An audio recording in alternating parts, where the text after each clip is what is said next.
ఇవన్నీ చేశాము. వైఎస్ఆర్ పార్టీ జగన్ గారు ముఖ్యమంత్రిగా ఉన్నప్పుడు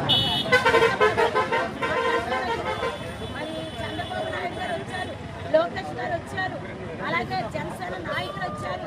మీకెందుకు మా ప్రభుత్వం రాగానే మీకు మేము ప్రభుత్వ విషయాలు గుర్తిస్తాము, లేకపోతే మీకు జీతం పెంచుతామని వాగ్దానాలు చేశారు. మా దగ్గర నుంచి వినతిపత్రాలు తీసుకున్నారు. కానీ వాళ్ళు నెక్కి ఇప్పటికి 2 సంవత్సరాలు అయిపోతున్నా కూడా కనీసం అంగన్వాడీ కనీసం వాళ్ళు చూడట్లేదు. మాకు కనీసం మాట్లాడడానికి వాళ్ళ పర్మిషన్ కూడా ఇవ్వట్లేదు. కనుక వాళ్ళని రెగ్యులర్ చేయాలని మమ్మల్ని ప్రభుత్వం ఉద్యోగులు గుర్తించాలి.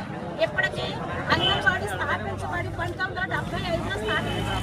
50 సంవత్సరాలలో మేము చేస్తున్నాము.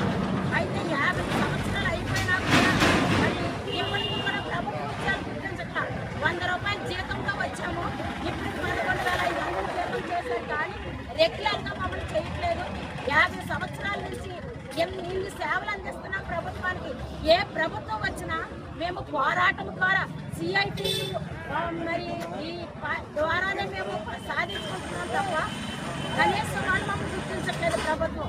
ఎప్పుడైనా మేము ధర్నా చేస్తామని అంటున్నారే కానీ చేయడం లేదు. వాళ్ళ ప్రభుత్వ ఉద్యోగాలు గుర్తించాలి, గ్రాట్యుటీ కల్పించాలి. అలాగే రిటైర్మెంట్ బెనిఫిట్స్తో మాకు రిటైర్మెంట్ ఇవ్వాలి. అంటే పెన్షన్తో కూడిన రిటైర్మెంట్ కావాలని మా కోరికలు మేము మా డిమాండ్స్ తెలియజేస్తున్నాము. అలాగే లేబర్ కోడ్లు కూడా రద్దు చేయాలి. కార్మిక సంఘాలు నష్టపరిచే ఈ కోడ్లు రద్దు చేయాలని కూడా మా అంగన్వాడీ తరఫున మేము కోరుకుంటున్నాం.